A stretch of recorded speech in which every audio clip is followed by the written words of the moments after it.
नमस्कार दर्शक बंधु आपण जानिछंती कि समस्त महिला को गोमाता केउं अभिशाप देइथिले जेउथिपाई कि आज पर्यंत समग्र महिला जाति भोग करुछंती। गोमातार एपरि अभिशाप एड़ा जाई पारिबनी। दर्शक बंधु अभिशाप कौन जानिबा पाई वीडियोटी को शेष पर्यंत देखंतु एवं आम चैनल को सब्सक्राइब करंतु। चलतु जानिबा गोमाता समस्त महिला को केउं अभिशाप देइछंती। दर्शक बंधु थरे जेतेबेले भगवान तांक सिंहासन में बसिथिले देवसी नारद मुनि तांक निकट को आसी कहिले, हे प्रभु मु आज मर्त्य जगत रे भ्रमण करुथिले। सेतेबेले जने महिला पचारिले जे पूर्वे महिला मानकर संतान जन्म हो चलुथिला किंतु एबे कौन पाई चली पारंती नहीं। प्रभु मु ए प्रश्नर उत्तर मने रखी नहीं, तेणु मु तुम पाखकु आसीथिली, दयाकरी मते एही प्रश्नर उत्तर कुह। श्रीकृष्ण कहिले, हे देवर्षि तुमर एही प्रश्न समग्र महिला जाति पाई अत्यंत गुरुत्वपूर्ण। जदि आपण एही प्रश्नर उत्तर जानिबाकु चाहुछंती तेबे एहा ठीक अछि। मते एक कहानी कहिबाकु दियो। एही कहानी माध्यम रे जानिब जे महिला माने सेमानकर संतान जन्म हेबा मात्रे के काहीकि चलिबाकु असमर्थ। तापरे देवर्षि नारद कहते, हे प्रभु मु एही कहानी को संपूर्ण रूप से सुनिबी। दर्शक बंधु श्रीकृष्ण कहले, हे देवर्षि एक सहर रे रामचंद्र नामक एक व्यक्ति रहुथिले। रामचंद्र जड़े स्वार्थपर व्यक्ति थिले। निकटरे रामचंद्रकर गोटिए गाई थिला। सेही गाई क्षीर देउथिला एवं रामचंद्र गाई को घास खाइबाकु दिए। एही गाईर क्षीर को रामचंद्र बिक्री करुथिले। रामचंद्र निजे गाईर क्षीर पिउथिले एवं एहाकु परिवारर सदस्य को मध्य पीबाकु देउथिले। गाई क्षीर साहाय्य रामचंद्र तांक घर को चलाउथिले। सेहीपरि रामचंद्र समय अतिबाहित करुथिले।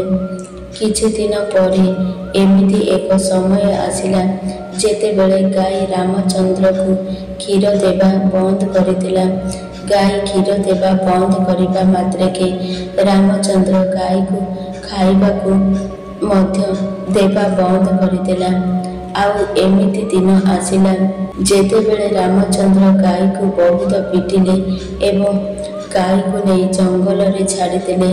वर्तमान सेही गाई एकुटिया बिचारी गाईटी एकुटिया जंगल रे बुलाबुली करे एवं दिने से जंगल रे बुलु बुलु एक मंदिर निकट रे पहुँची भगवान को प्रार्थना करी कहले, हे भगवान मु तुमको कहूची तुमे गाईर गर्भरे जन्म देई तुमे केते भूल करिछ। श्रीकृष्ण कहउचंती, हे देवर्षि सेही गाई कहिला, देखंतु तुमर 84 लक्ष जोनि मध्यरे मनीष सबुठारु श्रेष्ठ, किंतु मनीष केते पाप करे। सेही गाई कहिला, जे पर्यंत मु क्षीर देबारे लागिले सेही व्यक्ति मते तांक घरे रखी मते सबुज घास खाइबाकु दउथिला। मु क्षीर देबा बंद करिबा मात्रे के से मते खाइबाकु मध्य देउ नथिला। केवल एथिक नुहे, से मते घर मध्य बाहर करि देइथिला। वर्तमान मु जंगल रे चारा खाइबा परे एठाकु बुलिली। मु जंगल रे घास खाई मोर पेट भरी दिए। हे भगवान तुमे जो सर्वश्रेष्ठ जोनि बनैथिल एही मनीष जोनि एते स्वार्थपर एवं लोभी। श्रीकृष्ण कहउचंती, हे नारद समय धीरे धीरे गला। बिचारी गाई जंगल रे बुलिबाकु लागिला। जेतेबेले भी सेही गाई ରାମଚନ୍ଦ୍ର ଦ୍ୱାରକୁ ଆସି ରାମଚନ୍ଦ୍ର ଏକ ବାଡ଼ି ନେଇ ସେଇ ଗାଈକୁ କ୍ଷେତ ଆଡ଼କୁ ଜଙ୍ଗଲ ଆଡ଼କୁ ଘଉଡ଼ାଇ ଦିଏ। ଶ୍ରୀକୃଷ୍ଣ କହିଲେ, ଦେବର୍ଷି, ଧୀରେ ଧୀରେ ଯେତେବେଳେ ସେହି ଗାଈ ଗୋଟିଏ ଦିନ ଗର୍ଭବତୀ ହେଲା, ବର୍ତ୍ତମାନ ଗର୍ଭଧାରଣ 3 ରୁ 4 ମାସ ହେବା ମାତ୍ରକେ ଜଣେ ମହିଳା ଜଙ୍ଗଲ ଦେଇ ଯାଉଥିଲେ। ମହିଳା ଜଣକ ସେହି ଗାଈକୁ ଦେଖିବା ମାତ୍ରକେ ଭାବିଲେ ଯେ ଏହି ଗାଈ ଗର୍ଭବତୀ। ମୁଁ ଗୋଟିଏ କାମ କରେ, ମୁଁ ଏହି ଗାଈର ଯତ୍ନ ନେବି। ଏହି ଗାଈ ମୋତେ କ୍ଷୀର ଦେବା ଆରମ୍ଭ କରେ, ତାପରେ ଏହାର ନିଜେ କ୍ଷୀର ପିଇବି। ଏହି କ୍ଷୀର ମୋ ପରିବାର ସଦସ୍ୟକୁ ପିଇବାକୁ ଦେବି ଏବଂ ଏହି କ୍ଷୀର ମଧ୍ୟ ବିକ୍ରି କରିବି। କିନ୍ତୁ ମହିଳା ଗାଈକୁ ଧରିବା ପାଇଁ ସ୍ୱାମୀକୁ ଡାକିବା ମାତ୍ରକେ ସ୍ୱାମୀ ସେଠାରେ ପହଞ୍ଚିବା ବେଳକୁ ଗାଈ ସେଠାରୁ ଚାଲିଯାଏ। ଧୀରେ ଧୀରେ ଅଧିକ ସମୟ ଅତିବାହିତ ହେଲା। ଶ୍ରୀକୃଷ୍ଣ କହୁଛନ୍ତି, ହେ ଦେବର୍ଷି, ସେହି ଗାଈର ପ୍ରସବ ସମୟ ପାଖେଇ ଆସିଲା। ସେତେବେଳେ ସେ ଏକ ନିର୍ଜନ ଜଙ୍ଗଲରେ ସୁରକ୍ଷିତ ସ୍ଥାନକୁ ଯାଇ ଏକ ବାଛୁରୀ ଜନ୍ମ ଦେଲା। ଶ୍ରୀକୃଷ୍ଣ କହୁଛନ୍ତି, ହେ ଦେବର୍ଷି, ବାଛୁରୀ ଜନ୍ମ କରିବାର କିଛି ସମୟ ପରେ ସେହି ମହିଳା ଜଙ୍ଗଲକୁ ଘାସ କାଟିବାକୁ ଆସିଥିଲା। ଦୂରରୁ ଦେଖିବା ମାତ୍ରକେ ଗୋଟିଏ ଗାଈ ତା'ର ଶିଶୁ ଜନ୍ମ ଦେଇଛି।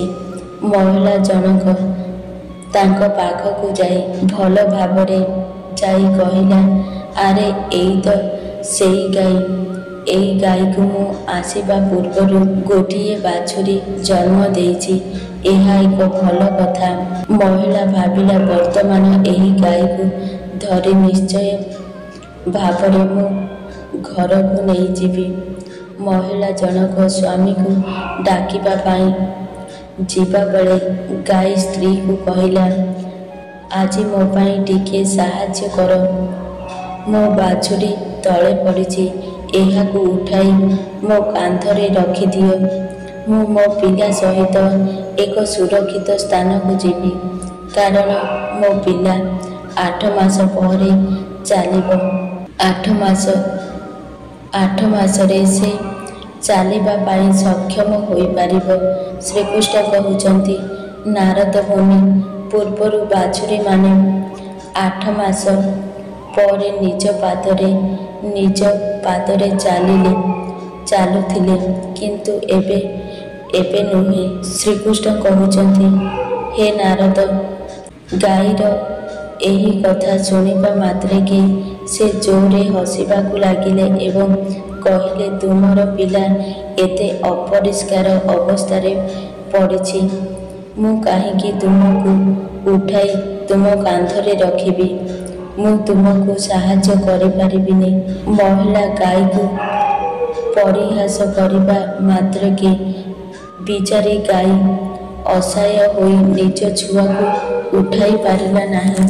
ଶ୍ରୀକୃଷ୍ଣ କହୁଛନ୍ତି, ଦେବର୍ଷି, ସେହି ସମୟରେ ଗାଈ ଦୁଃଖିତ ହୋଇ ସେହି ମହିଳାକୁ ଗାଈ ଅଭିଶାପ ଦେଇ କହିଲା, ଆଜି ତୁମର ପିଲା ଜନ୍ମ ପରେ ତୁରନ୍ତ ଚାଲିବା ଆରମ୍ଭ କରେ, କିନ୍ତୁ ଆଜି ମୁଁ ଅଭିଶାପ ଦେଉଛି ଯେ ତୁମର ପିଲା ଜନ୍ମ ହେବାର 10 ମାସ ପରେ କେବଳ ନିଜ ପାଦରେ ଚାଲିବ ଏବଂ ମୋର ବାଛୁରୀ ପିଲା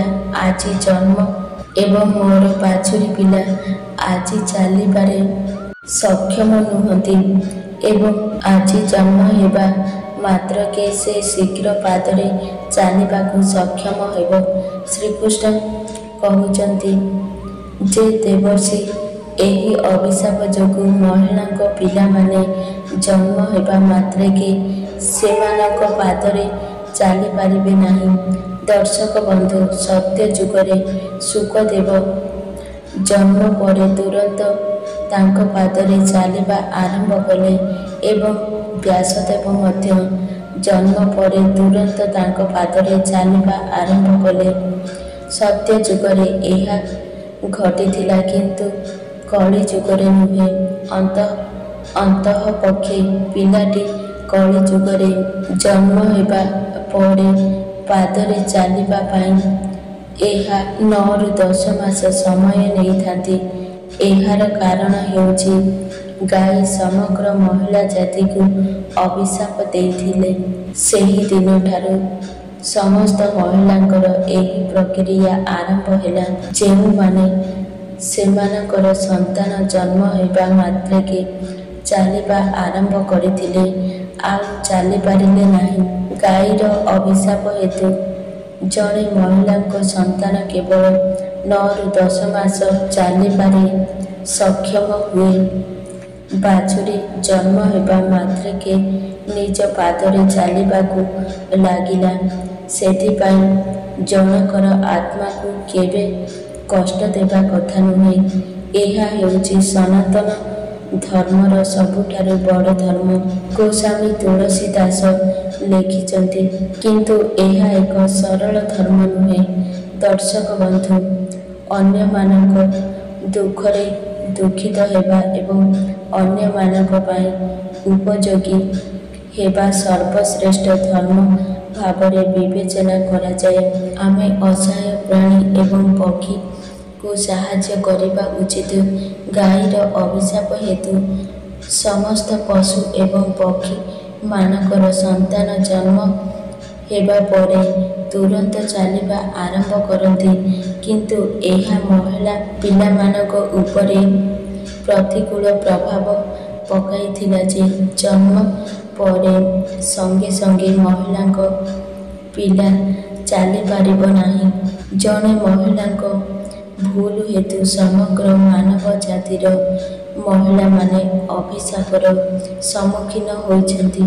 ଦର୍ଶକ ବନ୍ଧୁ, ଯଦି ମୋ ଭିଡ଼ିଓ ଆପଣଙ୍କୁ ପସନ୍ଦ ଆସେ ତାହେଲେ ଭିଡ଼ିଓକୁ ଗୋଟିଏ ଲାଇକ୍ କରନ୍ତୁ ଏବଂ ଆମ ଚ୍ୟାନେଲକୁ ସବସ୍କ୍ରାଇବ୍ କରନ୍ତୁ ଏବଂ ସାଙ୍ଗମାନଙ୍କୁ ଅଧିକରୁ ଅଧିକ ସେୟାର କରନ୍ତୁ। ଏହିଭଳି ମୋଟିଭେସନ୍ ଭିଡ଼ିଓ ଦେଖିବା ପାଇଁ ଜୟ ଜଗନ୍ନାଥ।